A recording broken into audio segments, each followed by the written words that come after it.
விழுப்புரத்தில் வரும் 20ஆம் தேதி நடைபெறவுள்ள வன்னியர் இடஒதுக்கீடு போராட்டத்தில் பாட்டாளி மக்கள் கட்சி, வன்னியர் சங்கம் உள்ளிட்ட அனைத்து அமைப்புகளின் நிர்வாகிகளும், தொண்டர்களும் படை திரள்வோம் என அன்புமணி ராமதாஸ் வேண்டுகோள் விடுத்துள்ளார்.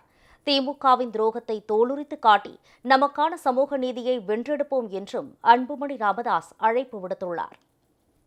பாமக தலைவர் அன்புமணி ராமதாஸ் அக்கட்சி தொண்டர்களுக்கு எழுதியுள்ள கடிதத்தில், தமிழ்நாட்டின் உழைக்கும் வர்க்கமான வன்னிய மக்களுக்கு துரோகம் இழைக்கும் வரலாற்றில் சமூக அநீதி அரசான திமுக அரசு இன்னும் 2 மைல்கல்களை கடந்திருக்கிறது என்று குறிப்பிட்டுள்ளார்.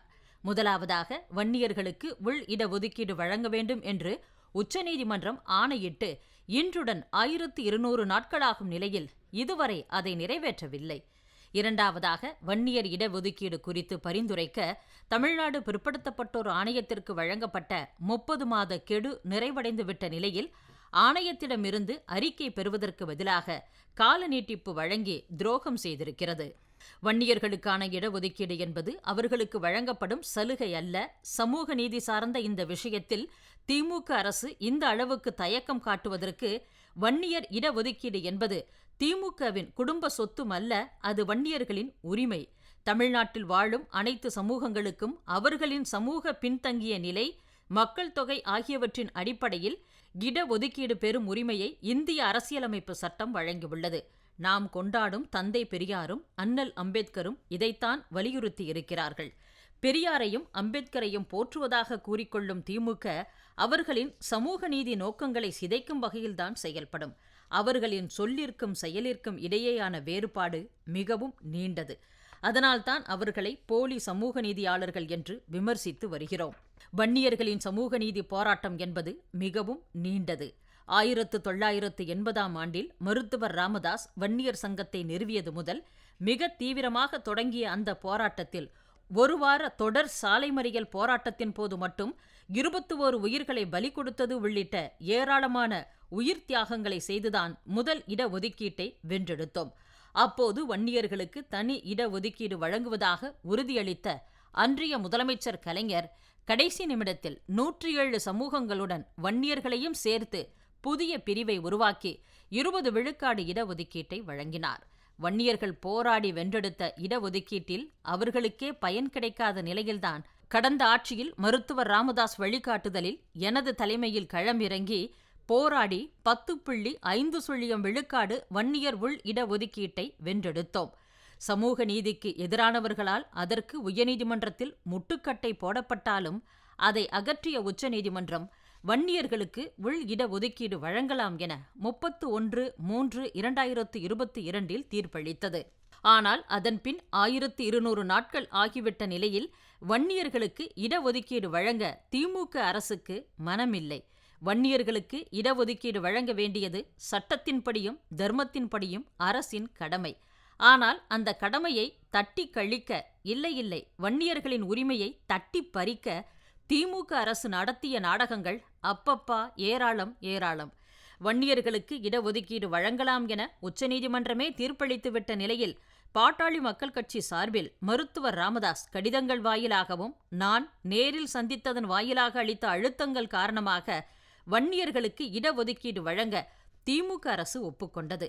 இதை சட்டப்பேரவையிலும் சட்டப்பேரவைக்கு வெளியிலும் முதலமைச்சர் மு.க.ஸ்டாலின் உறுதி செய்தார். எனினும் திரைமறைவில் வன்னியர்களுக்கு எதிரான சதிகளைத்தான் திமுக அரசு அரங்கேற்றியது. பாமகவின் அழுத்தத்தை தொடர்ந்து வன்னியர்களுக்கு இடஒதுக்கீடு வழங்கும் நோக்கத்திற்காகத்தான் 2022ஆம் ஆண்டு நவம்பர் மாதம் 17ஆம் தேதி தமிழ்நாடு பிற்படுத்தப்பட்டோர் ஆணையம் மாற்றியமைக்கப்பட்டது. அதைத் தொடர்ந்து வன்னியர்கள் இடஒதுக்கீடு குறித்து 3 மாதங்களில் பரிந்துரை அளிக்கும்படி 12/1/2023 ஆணையத்திற்கு அரசு ஆணையிட்டது. ஆணையம் அதன் சமூக நீதி கடமைகளை நிறைவேற்ற நினைத்திருந்தால் 3 மாதங்களில் அறிக்கை அளித்திருக்கலாம். ஆனாலும் அரசும் ஆணையமும் கூட்டு சதி செய்து காலம் தாழ்த்தின. 3 மாத காலக்கெடு 30 மாதங்களாக மாற்றப்பட்டு அதுவும் கடந்த 11ஆம் தேதி முடிவடைந்துவிட்ட நிலையில் அரசுக்கு எந்த அறிக்கையும் ஆணையம் அளிக்கவில்லை. அது தொடர்பாக எந்த எதிர்கேள்வியும் எழுப்பாமல் தமிழக அரசும் மேலும் ஒரு கால நீட்டிப்பு வழங்கியுள்ளது. தமிழகத்தின் சமூக நீதி வரலாற்றில் ஓர் இடஒதுக்கீடு குறித்து பரிந்துரைப்பதற்காக ஓர் ஆணையம் அதன் அறிக்கையை தாக்கல் செய்ய அதிக காலம் எடுத்துக்கொள்வது இதுதான் முதல் முறையாகும். இஸ்லாமியர் இடஒதுக்கீடு குறித்து பரிந்துரைக்க 14/7/2006 அமைக்கப்பட்ட நீதியரசர் ஜனார்தனம் ஆணையம் அதன் அறிக்கையை 6 மாதங்களில் தாக்கல் செய்தது. அதைத் தொடர்ந்து 15/9/2007 அவசர சட்டம் பிறப்பிக்கப்பட்டது. அதேபோல் அருந்ததியர் உள் இடஒதுக்கீடு குறித்து பரிந்துரைக்க 25/3/2008 அமைக்கப்பட்ட நீதியரசர் ஜனார்தனம் ஆணையம் 243 நாட்களில் அதே ஆண்டு நவம்பர் 22 பரிந்துரை அறிக்கையை தாக்கல் செய்தது. அதன்பின் 2009 பிப்ரவரி 26 சட்டம் நிறைவேற்றப்பட்டது. ஆனால் இதைவிட பல மடங்கு, அதாவது 915 நாட்கள் ஆகிவிட்ட நிலையிலும் ஆணையம் அதன் அறிக்கையை தாக்கல் செய்யாமல் தாமதித்து வருகிறது. வன்னியர் இடஒதுக்கீடு குறித்த அறிக்கையை ஆணையம் முதலில் அதற்கு வழங்கப்பட்ட 3 மாத காலக்கெடுவுக்குள் தாக்கல் செய்து அதன் அடிப்படையில் சட்டம் இயற்றப்பட்டிருந்தால் கடந்த 4 ஆண்டுகளில் வன்னிய மாணவர்களுக்கு 3600 MBBS இடங்களும் 700க்கும் கூடுதலான மருத்துவ மேற்படிப்பு இடங்களும் கிடைத்திருக்கும். அண்ணா பல்கலைக்கழகம் மற்றும் தரவரிசையில் முதல் 25 இடங்களில் உள்ள பொறியியல் கல்லூரிகளில் 6000க்கும் மேற்பட்ட இடங்களும், கலைக்கல்லூரிகளில் 80,000க்கும் கூடுதலான இடங்களும், சட்டக்கல்லூரிகளில் 1000க்கும் கூடுதலான இடங்களும் கிடைத்திருக்கும். மேலும் அரசு துறைகளில் வன்னியர்களுக்கு 5000க்கும் மேற்பட்ட அரசு வேலைகள் கிடைத்திருக்கும். இயல்பாக கிடைக்க வேண்டிய இந்த உரிமைகளை பறித்து திமுக அரசு பெரும் துரோகம் செய்திருக்கிறது. வன்னியர்களுக்கு இடஒதுக்கீடு வழங்கும் சட்டம் 2021 பிப்ரவரி 26 தமிழ்நாடு சட்டப்பேரவையில் நிறைவேற்றப்பட்ட போது அதை திமுக புறக்கணித்தது. வன்னியர் இடஒதுக்கீட்டுக்கு எதிராக தேர்தலில் பரப்புரை மேற்கொண்டது. வன்னியர் இடஒதுக்கீட்டு சட்டத்திற்கு எதிராக வழக்கு தொடர்வது என்று முதலமைச்சர் மு.க.ஸ்டாலினின் மைத்துனர் ஜெயராஜமூர்த்தி தலைமையில் நடைபெற்ற இசைவேளாளர்கள் சங்க மாநாட்டில் முடிவு செய்யப்பட்டது.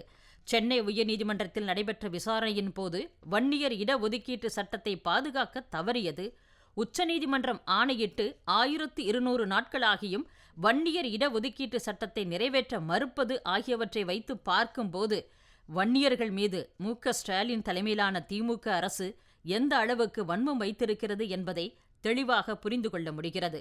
திமுக அரசின் சமூக அநீதியை அம்பலப்படுத்துவதன் வாயிலாகவும் மருத்துவர் ராமதாஸின் வழிகாட்டுதல்களில் கடந்த காலங்களில் நடத்தப்பட்டது போன்ற தீவிரமான அறப்போராட்டங்களை முன்னெடுப்பதன் வாயிலாகவும் தான் வன்னியர்களுக்கான இடஒதுக்கீட்டை வென்றெடுக்க முடியும் என்றும் பாட்டாளி மக்கள் கட்சி கருதுகிறது. அதன் தொடக்கமாகத்தான் வன்னியர் சங்கம் நிறுவப்பட்ட நாளான ஜூலை 20 இடஒதுக்கீட்டுக்காக போராளிகள் இன்னுயிர் ஈத்த மண்ணான விழுப்புரத்தில் மாபெரும் மக்கள் திரள் போராட்டத்தை நடத்த தீர்மானித்திருக்கிறோம். நாம் வென்றெடுத்த அனைத்து சமூக நீதிகளுக்கும் அடிப்படையாக அமைந்தது பாட்டாளிகளான உங்களின் போராட்டம்தான். அந்த வகையில் இப்போதும் நமக்கான சமூக நீதியை வென்றெடுக்கவும் அதன் அடிப்படையில் பிற சமூகங்களுக்கும் உரிய இடஒதுக்கீடு கிடைப்பதை உறுதி செய்யவும் இந்த போராட்டம்தான் காரணமாக அமையவிருக்கிறது. இதை மனதில் கொண்டு பாட்டாளி மக்கள் கட்சி, வன்னியர் சங்கம் உள்ளிட்ட அதன் இணை மற்றும் சார்பு அமைப்புகளை சேர்ந்த அனைத்து நிலை நிர்வாகிகளும் பாட்டாளி தொண்டர்களும் விழுப்புரம் மண்ணில் படை திரள்வோம், திமுகவின் துரோகத்தை தோலுரித்து காட்டி நமக்கான சமூக நீதியை வென்றெடுப்போம் என்று உங்களை அழைக்கிறேன். வன்னிய மக்களின் சமூக நீதிக்காக எந்த தியாகத்தையும் செய்ய தயாராக பாட்டாளி சொந்தங்களாகிய உங்களை எதிர்பார்த்து விழுப்புரத்தில் காத்திருப்பேன் என அன்புமணி தெரிவித்துள்ளார்.